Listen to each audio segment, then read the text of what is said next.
I would like to share with you some techniques for working with non-sulfurated plasticine clay.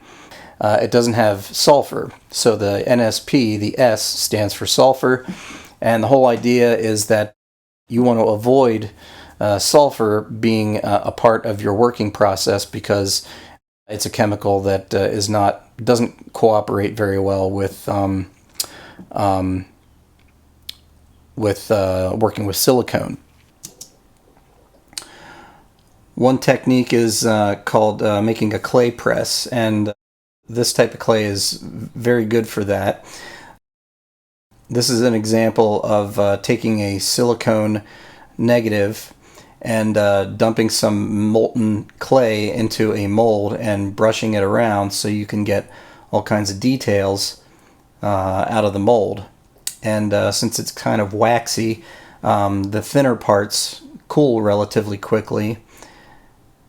And what ends up happening is you can keep dumping molten clay and building up thick layers of clay to get a rather thick clay wall for a clay press.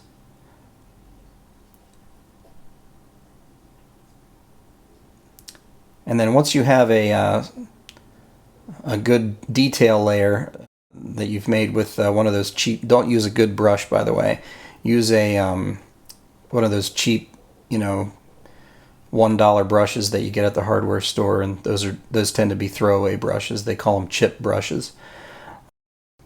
Then you can sort of pile in a good portion of clay and then just sort of slush it around. This is called a slush mold.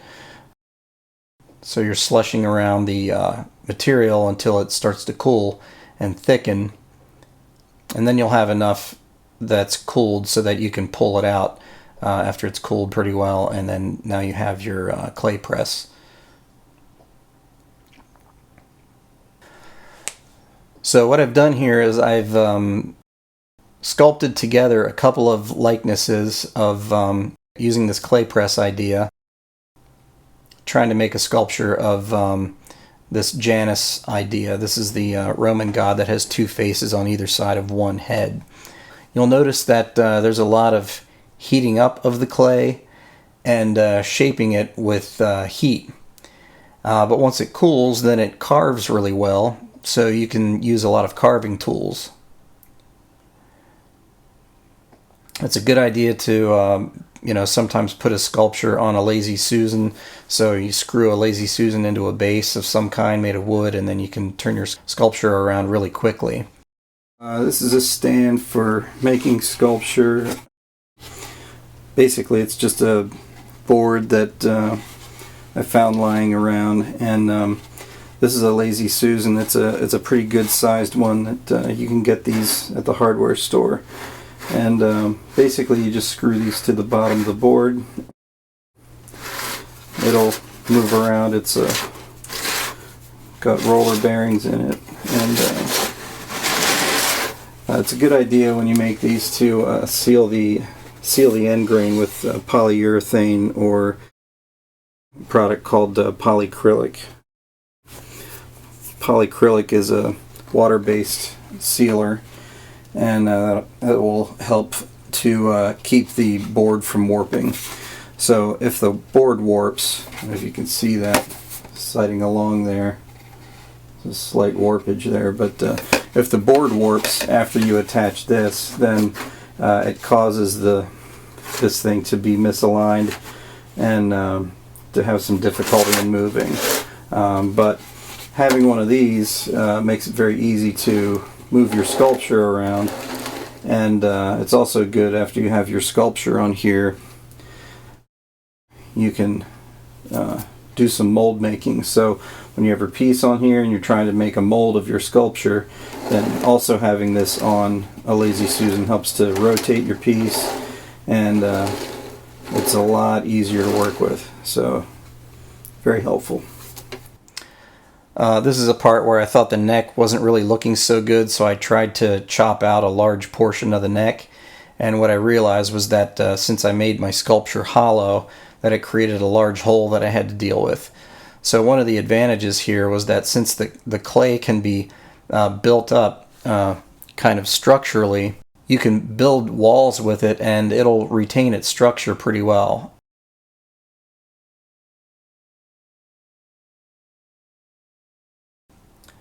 So what's happening now is I'm raking down the sculpture to try and make everything a little bit more rounded looking in appearance.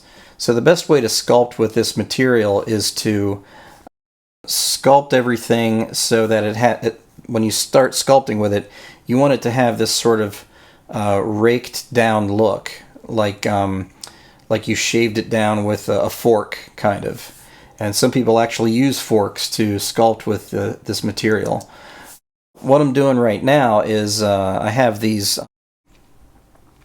finger covers that I bought from Amazon. I think you can also get them at Staples or like an office supply store. When you're sculpting with the warm plasticine, then you immediately have this rounded sort of scraped over look.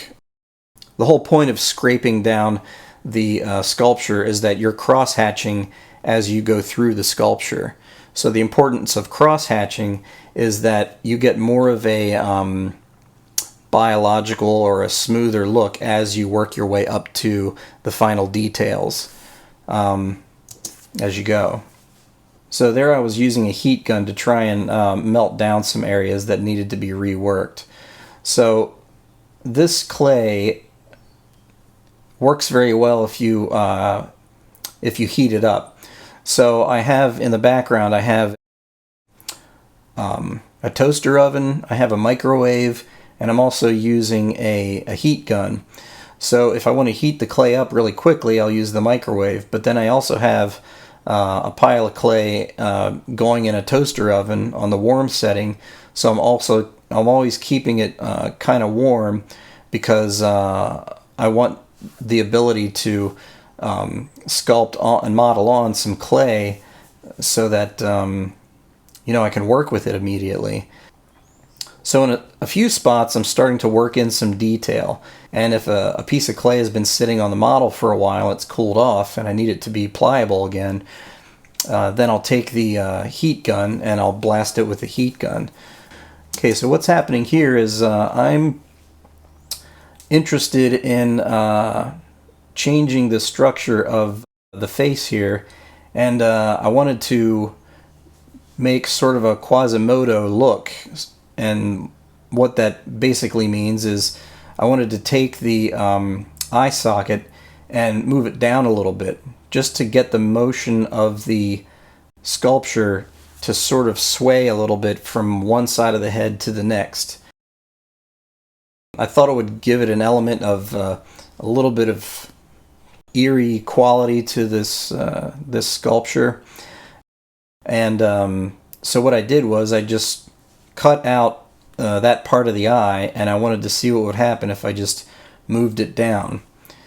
And so what the beauty of this clay is you can see is you can cut out a portion of the sculpture and then displace it a little bit and then resculpt it. And it's an example of how versatile this material is. So I'm rotating it a little bit to give you an idea of how this can have an impact on your design. And you'll notice that I'm using various homemade tools. I'll make a lot of my own tools. One of the tools that I make is I took apart a ballpoint pen, then I filled the empty spaces with brushes from a scrub brush. So, you go to the hardware store or wherever you are, and you might think, well, that might make a good tool for this or a good tool for that. And that's how artists think, and that's how you get different results. Okay, so here I'm showing you a little bit about heating up the sculpture and then using that crazy wire brush to add some texture. I was interested in the Boris Karloff mummy makeup. I think Jack Pierce did that. And the idea here is that I'm trying to just give it like sort of a crepe paper texture. And so I rough it a lot, and then I sort of gradually start to make the wrinkles a little more defined with more and more subtle brushings of lighter and lighter brushes. And spraying it with that denatured alcohol is kind of helpful there.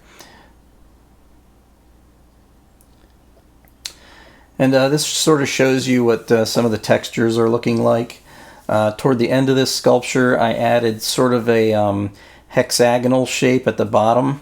One of my ideas was that I was thinking I might make many castings of this sculpture and make sort of a